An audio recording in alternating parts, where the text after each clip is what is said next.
आयुर्वेद के अनुसार जितना समय आपको यूरिन करने में लगता है लगभग उतना ही समय आपको शौच के लिए भी लगना चाहिए। लेकिन आजकल लोगों को पेट साफ करने में 10-15 मिनट से ज्यादा लग जाते हैं और काफी जोर भी लगाना पड़ता है। बावजूद इसके पेट पूरी तरह से साफ नहीं हो पाता। ये इस बात का संकेत है कि आंतों में बहुत ज्यादा गंदगी जमा हो चुकी है। ये जमा टॉक्सिन्स न सिर्फ आंतों को कमजोर करते हैं बल्कि शरीर में कई तरह की बीमारियों का कारण भी बनते हैं। ऐसे में ये डेली रूटीन अपनाना बहुत जरूरी हो जाता है। रूटीन की शुरुआत आपको सुबह उठते ही करनी है। सबसे पहले एक गिलास नॉर्मल टेम्परेचर वाला पानी लें, उसमें आधा नींबू निचोड़ें और इस लेमन वाटर को खाली पेट पी लें। इससे आपका डाइजेस्टिव सिस्टम एक्टिव होता है, गैस्ट्रिक जूसेस रिलीज होते हैं और शरीर के टॉक्सिन्स धीरे धीरे बाहर निकलने लगते हैं। इससे मेटाबॉलिज्म तेज होता है और बॉडी हल्की महसूस करती है। ध्यान रखेंगे नींबू पानी पीने के बाद आधे घंटे तक कुछ खाएं पिए नहीं। इस दौरान आप वॉक, योगा या हल्की एक्सरसाइज कर सकते हैं। इसके बाद आपको एलोवेरा जेल का सेवन करना है। अगर घर पर पौधा है तो उसके पत्ते को बीच से काटें और उसमें से 1 चम्मच जेल निकाल लें। अगर पौधा नहीं है तो किसी नर्सरी से खरीद लाएं। इस एलोवेरा जेल को 1 गिलास पानी में मिलाकर पी लें। इससे शरीर का डिटॉक्सिफिकेशन तेज हो जाता है और आंतों की सफाई अच्छे से होती है। इसके बाद भी आपको आधे घंटे तक कुछ नहीं खाना है। इस दौरान आप नहा सकते हैं और दिन की शुरुआत की तैयारी कर सकते हैं। अब बारी आती है नाश्ते की। नाश्ते में सबसे पहले फ्रेश फ्रूट्स खाइए। इन्हें एक बाउल में भरकर खाएं। साथ ही 1 कटोरी ओट्स या दलिया भी लें। फ्रूट्स से शरीर को विटामिन, मिनरल्स, फाइबर्स और जरूरी न्यूट्रिएंट्स मिलते हैं जो दिन भर की एनर्जी देते हैं और पाचन को भी मजबूत करते हैं। इन 8 से 10 दिनों के दौरान चाय या कॉफी का सेवन ना करें। शुरू में सरदर्द या थकान लग सकती है लेकिन धीरे धीरे शरीर इसकी आदत छोड़ देगा। नाश्ते के बाद जब लंच का समय आए तो लंच से आधा घंटा पहले 1 बाउल रॉ वेजिटेबल्स और फ्रूट्स का सेवन करें। इसके बाद आप अपना सामान्य लंच कर सकते हैं जिसमें मल्टीग्रेन रोटी, कोई भी सीजनल सब्जी, दाल और थोड़े से राइस होने चाहिए। ध्यान रहे कि रोटी सिर्फ गेहूं की ना होकर मल्टीग्रेन होनी चाहिए। गेहूं के आटे में जौ,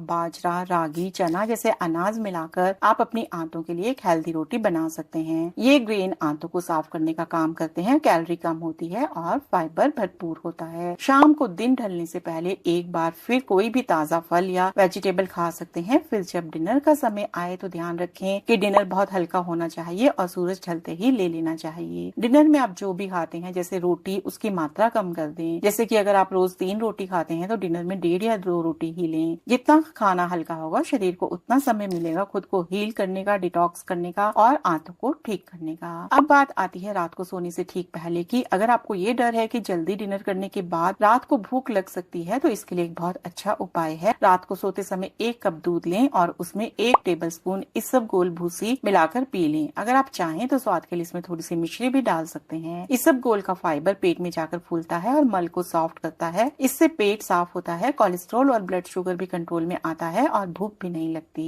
इसबगोल कैलोरी में भी बहुत कम होता है इसलिए कोई नुकसान नहीं होता। तो इस तरह से सुबह से लेकर रात तक का ये डेली रूटीन आपकी आंतों को साफ करने, पाचन को सुधारने और शरीर को डिटॉक्स करने में बहुत लाभदायक होगा। अगर आप इसे हर महीने 7 से 10 दिन भी अपनाते हैं तो आपको कॉन्स्टिपेशन, एसिडिटी, इंडाइजेशन जैसी कोई समस्या नहीं होगी और आपकी ओवरऑल हेल्थ भी बेहतर हो जाएगी। इस रूटीन के कुछ बड़े फायदे हैं। आपका डाइजेशन बेहतर होता है, पेट में गैस या जलन नहीं होती, कॉन्स्टिपेशन में बहुत तेज राहत मिलती है और शरीर हल्का महसूस होता है। अगर आप सालों से कब्ज से परेशान हैं तो सिर्फ 2 से 4 दिन में ही फर्क नजर आने लगेगा।